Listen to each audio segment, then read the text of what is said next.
दोस्तों, अकाउंटिंग सीखने के पहले हमें अकाउंट्स के जो बेसिक अकाउंटिंग टर्म्स होते हैं वो सीखना बहुत जरूरी है। जब तक आपका बेसिक अकाउंटिंग टर्म्स क्लियर नहीं रहेगा, आपको अकाउंटिंग सीखने में तकलीफ आएगी। तो पहले चलिए मैं आपको डिटेल्स में अकाउंटिंग टर्म्स सिखाता हूं। अकाउंट्स में यूज होने वाले जो टर्म्स हैं उसके बारे में मैं आपको डिटेल्स और सरल शब्दों में सिखाता हूं।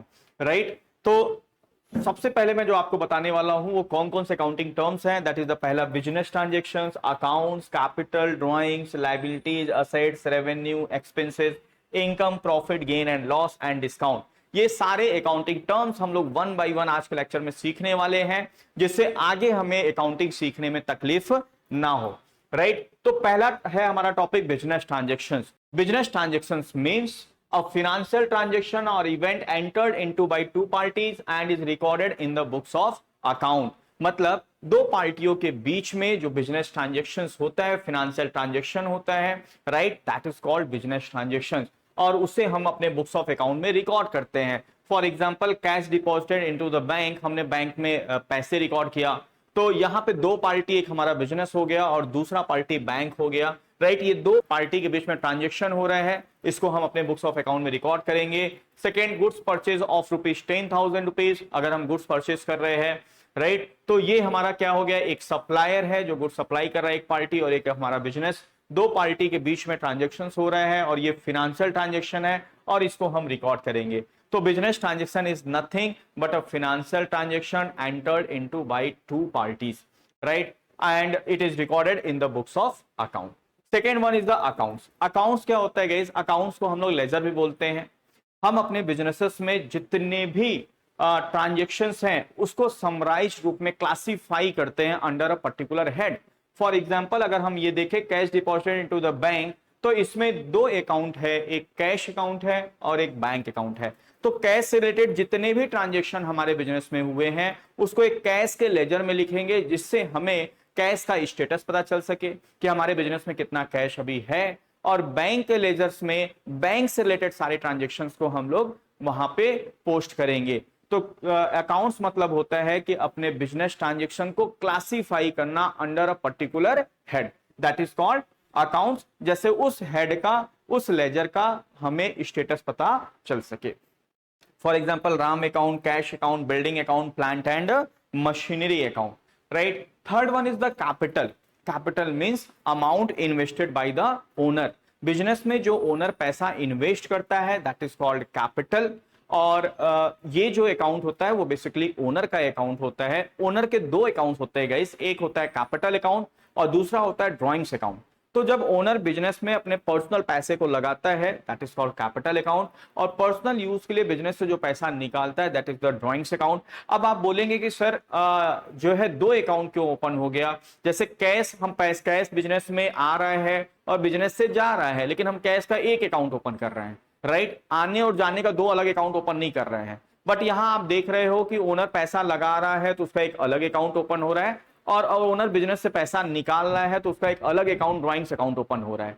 इसलिए ऐसा रहता है गाइस कि बिजनेसेस लाइक प्रोप्राइटरशिप में तो प्रॉब्लम नहीं होती है, बट जैसे ही पार्टनरशिप फॉर्म रहता है या कंपनी रहती है जिसमें दो या दो से ज्यादा पर्सन इन्वॉल्व रहते हैं, उस केसेस में जब ओनर बिजनेस में पैसा लगाता है तो बिजनेस उसको इंटरेस्ट देता है, अगर पार्टनरशिप डीड में ये बातें लिखी हुई हो तो, राइट। अब बिजनेस से करता है, ओनर को उनके कैपिटल पे इंटरेस्ट देता है और ड्राइंग्स पे इंटरेस्ट उनसे लेता है, और दोनों का इंटरेस्ट रेट अलग अलग होता है, राइट। तो ये इंटरेस्ट कैलकुलेशन के पॉइंट ऑफ व्यू से कैपिटल का अकाउंट अलग ओपन किया जाता है, ड्राइंग्स का अलग अकाउंट ओपन किया जाता है, और ईयर एंड में ड्राइंग्स को कैपिटल के साथ एडजस्ट करके नेट कैपिटल दिखाया जाता है। तो यहां कंफ्यूज नहीं होना है, दो अलग अकाउंट ओपन होने का मेन पर्पज इंटरेस्ट कैलकुलेशन को इजी करना है।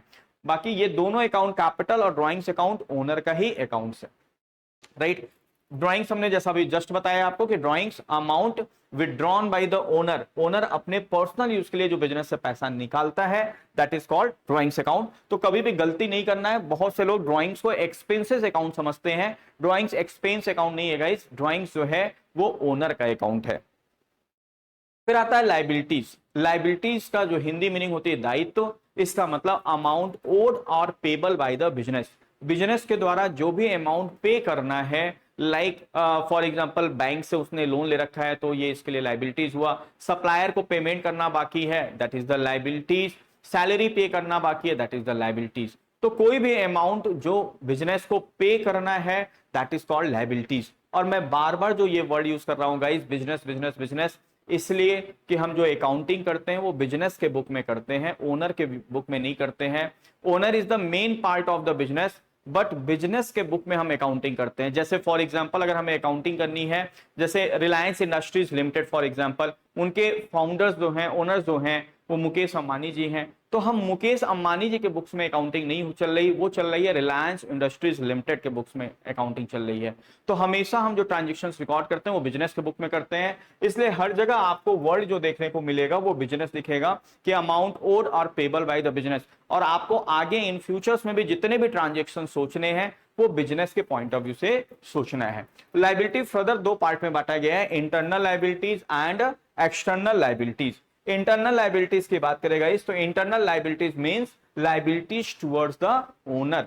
कभी कभी बिजनेस भी ओनर से क्या ले लेता है, लोन ले लेता है। जैसे पार्टनरशिप फर्म है फॉर एग्जांपल, वहां पार्टनर्स ने डिसाइड किया कि चलो 50 लाख रुपए बैंक से लोन लेते हैं। अब उसमें से एक पार्टनर बोला भाई बैंक से लोन लेने से अच्छा मैं ही लोन दे देता हूं, जो भी इंटरेस्ट रेट है आप बैंक को दोगे वो इंटरेस्ट हमें दे देना। तो उस केसेस में अगर वो पार्टनर्स बिजनेस को लोन दे रहा है तो बिजनेस के लिए वो इंटरनल लायबिलिटीज कहलाता है, that is liabilities towards the owner.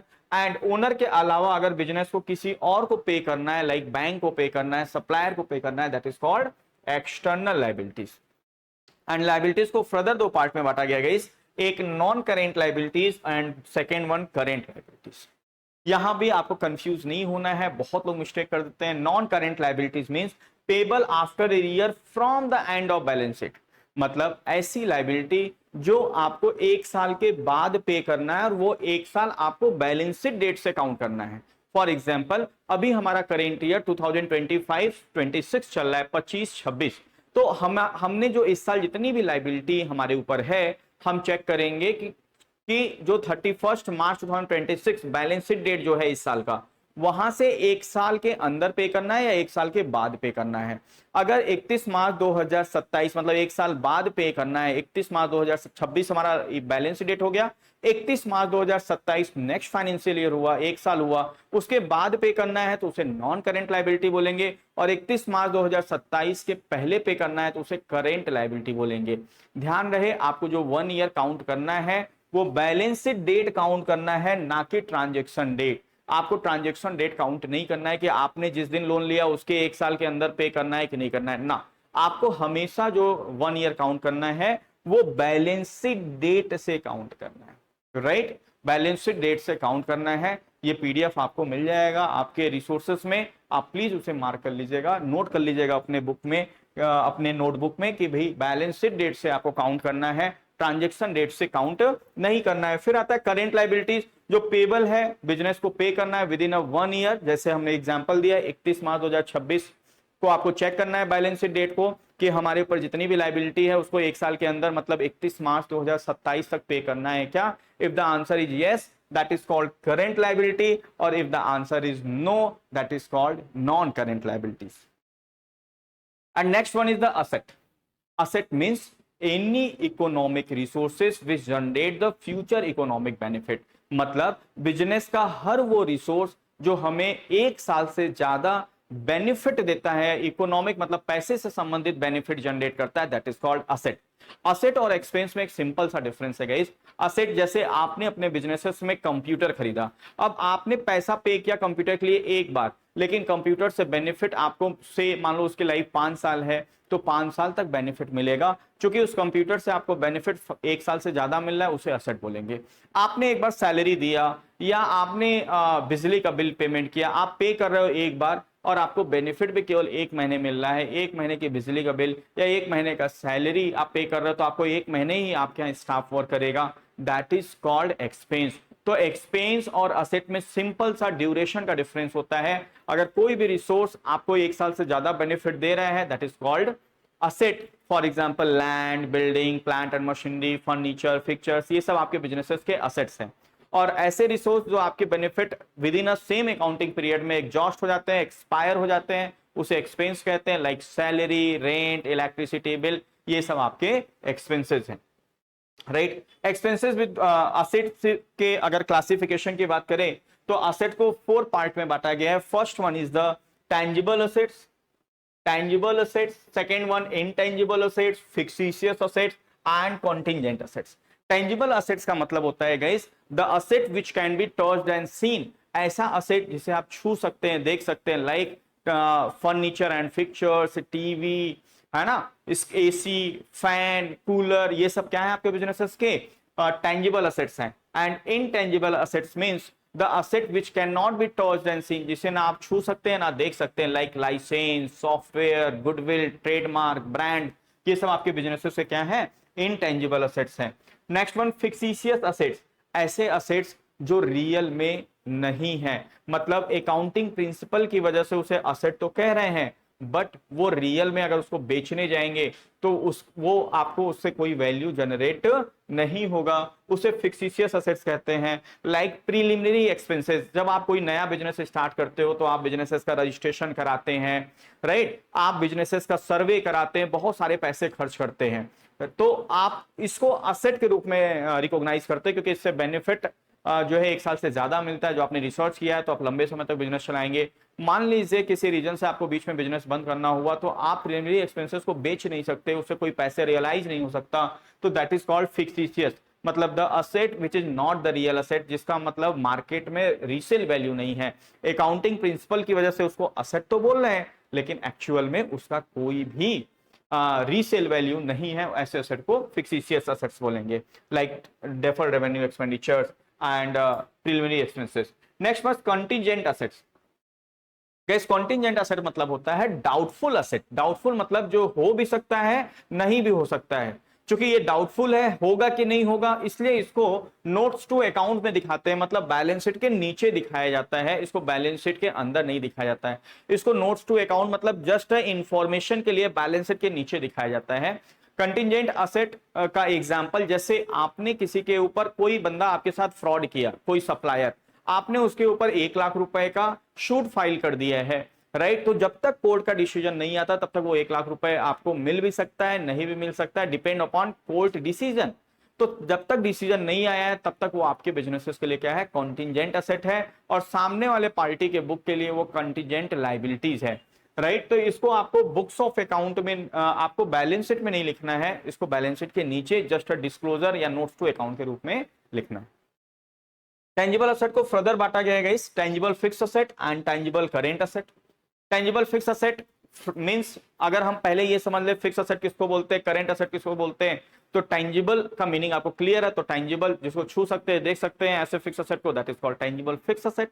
तो फिक्स असेट क्या होता है, हर वो असेट जिसका आपका इंटेंशन, आपके बिजनेस का इंटेंशन नेक्स्ट फाइनेंशियल ईयर तक कैश में कन्वर्ट करने का नहीं है, आप नहीं चाहते कि उसको हम बेचें या कैश में कन्वर्ट करें, तो that is called fix asset. Like building, plant and machinery, furniture, fixture, आप नहीं चाहते कि वो खराब हो और उसको आपको बेच के कैश में कन्वर्ट करना पड़े, that's why it is called fix assets. And current assets means ऐसे असेट्स जिसको आप नेक्स्ट फाइनेंशियल ईयर में कैश में कन्वर्ट करना चाहते हैं, जैसे डेटर्स, आप चाहते हो कि आपके बिजनेस के जो कस्टमर है जिनसे आपको पैसा मिलना है वो आपको जल्द से जल्द मिल जाए, कैश में कन्वर्ट हो जाए, तो that is your current assets. आपके स्टॉक जो हैं, आप क्या चाहते हो कि आपके स्टॉक पड़े रहे सालों साल या जल्द से जल्द बिक जाए, तो जल्दी जल्दी आप चाहते हो, हर बिजनेसमैन चाहता है कि स्टॉक जल्दी बिके और कैश हमारे पास आ जाए, तो ये सारे असेट्स क्या कहलाएंगे, करेंट असेट्स कहलाएंगे। तो टेंजिबल फिक्स असेट हो गए ऐसे असेट जिसको हम छू सकते हैं, देख सकते हैं, ऐसे फिक्स असेट को, that is tangible fixed asset. ऐसे करेंट असेट जिसको हम छू सकते हैं, देख सकते हैं, that is called tangible current asset. Intangible fix asset same and intangible current assets, right. ऐसे आपके इंटेंजिबल असेट्स जिसको नेक्स्ट फाइनेंशियल ईयर में कैश में कन्वर्ट करने का आपका इरादा नहीं है, वो आपका इंटेंजिबल फिक्स असेट कहलाएगा। और इंटेंजिबल ऐसे असेट जिसको नेक्स्ट फाइनेंशियल ईयर में आप कैश में कन्वर्ट करना चाहते हो, जैसे आपका एक ट्रेडमार्क है, आप चाहते हो कि नहीं यार वो ट्रेडमार्क हमको रीसेल करना है, कोई बाई करना चाहता है, आप उसको नेक्स्ट फाइनेंशियल ईयर में सेल करना चाहते हो, तो वो आपका ट्रेडमार्क फिक्स असेट की जगह पे करेंट असेट का रूप धारण कर लेगा और वो इनटेंजिबल करेंट असेट्स हो जाएगा, राइट। अगर हम टेंजिबल फिक्स असेट की बात करें गाइस, तो टेंजिबल फिक्स असेट को फर्दर बांटा गया है depreciable assets and non depreciable asset.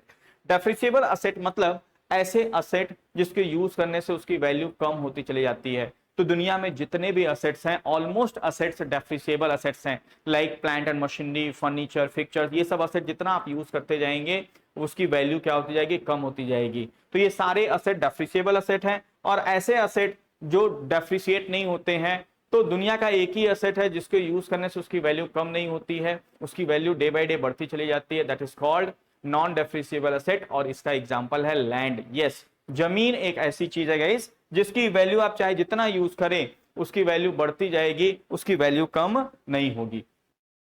Next topic है आपका रेवेन्यू। रेवेन्यू मतलब होता है कि आपके बिजनेसेस में जितने आपने सेल किया है, चाहे गुड्स की या सर्विसेज की, उससे जितना भी पैसे का इनफ्लो चाहे हुआ हो चाहे इनफ्लो होने वाला हो, है ना, that is called revenue. Revenue is the value of all sale of goods and services whether received और रिसीवेबल, चाहे मिल गया हो या मिलने वाला हो, उसे हम लोग रेवेन्यू कहते हैं, राइट। एंड रेवेन्यू में से अगर उससे रिलेटेड खर्चे को माइनस कर दें और रेवेन्यू का कुछ पार्ट अगर बच जाता है, that is called income. Means revenue में से अगर एक्सपेंसेस को माइनस कर दें तो हमारे पास जो बचता है दैट इज कॉल्ड इनकम। और अगर रेवेन्यू से ज्यादा आपने एक्सपेंस कर दिया है, राइट, तो दैट इज कॉल्ड लॉस। तो आपके बिजनेसेस में अगर कोई पूछता है आपके बिजनेसेस की रेवेन्यू कितनी है, तो आपने जितने गुड्स बेचा है, फॉर एग्जांपल आपने 1 करोड़ का गुड्स बेचा है इस साल और 20 लाख की सर्विसेज बेचा है, अभी आपके पास टोटल 1 करोड़ के गुड्स में 80 लाख आया है, 20 लाख आने को बाकी है। सर्विस में 20 लाख में 10 लाख आया है, 10 लाख आने को बाकी है। तो जितना पैसा आया है उससे मतलब नहीं है, जितना आया है या जितना आने वाला है, मतलब इस केसेस में आपके बिजनेस की रेवेन्यू 1 करोड़ 20 लाख कहलाएगी, राइट। और मान लो इस रेवेन्यू को जनरेट करने में आपने 80 लाख रुपए खर्चे किए, भाई आपने गुड्स बेचा होगा तो गुड्स खरीदा भी होगा, तो जो भी खर्च किए हैं, मान लीजिए इस रेवेन्यू को जनरेट करने में से 80 लाख रुपीज, तो difference 40 lakh is called your income. और आपने अगर 1 करोड़ 20 लाख की जगह पे 1.5 करोड़ रुपए खर्च कर दिए इसको जनरेट करने में, तो 1.5 crore minus 1 crore 20 lakh 30 lakh rupees is called your loss. तो नेक्स्ट आपका एक्सपेंसेस आ गया। रेवेन्यू को जनरेट करने में जो भी कॉस्टिंग आती है that is your expenses, right. Next one is income profit gain and loss. Guys income profit gain and loss, इसमें इनकम प्रॉफिट गेन जो है वो बाई बेसिकली एक जैसा यूज किया जाता है डे टू डे लाइफ में, बट अगर टेक्निकली ध्यान से देखा जाए तो इनकम प्रॉफिट और गेन में डिफरेंस होता है। अगर मैं इनकम की बात करूं तो इनकम में मींस होता है profit from operating activities plus non operating activities, मतलब टोटल प्रॉफिट। अब ये ऑपरेटिंग एक्टिविटीज क्या होता है, जैसे अगर आपका काम ट्रेनिंग देना है, तो ट्रेनिंग जो आप सुबह से शाम ट्रेनिंग प्रोवाइड कर रहे हो उससे जो इनकम आ रहा है that is your operating profit. अब इसी पैसे को आपने शेयर मार्केट, म्यूचुअल फंड, जो आपका रेगुलर काम नहीं है, या बैंक में एफडी कर दिया, उससे जो पैसे आ रहे हैं that is your non operating income. और इन टोटल को अगर जोड़ दिया जाए that is called income. Operating and non operating profit को अगर टोटल कर दिया जाए that is called your income. लेकिन अगर कोई आपसे पूछा आपके बिजनेस की प्रॉफिट कितनी है, तो उस केसेस में केवल और केवल ऑपरेटिंग एक्टिविटीज बताना है, मतलब आपके जो बिजनेस का मेन इनकम है केवल उसको बताना है, नॉन ऑपरेटिंग आपको बताने की जरूरत नहीं है, बिकॉज आपसे वो प्रॉफिट पूछा है, मतलब आपके बिजनेस का मेन इनकम जानना चाहता है। गेन मतलब होता है गाइस कि आपके प्रॉफिट का ऑपरेटिंग प्रॉफिट है, मतलब आपके बिजनेस का ऑपरेटिंग प्रॉफिट है, बट ये इरेगुलर नेचर का है।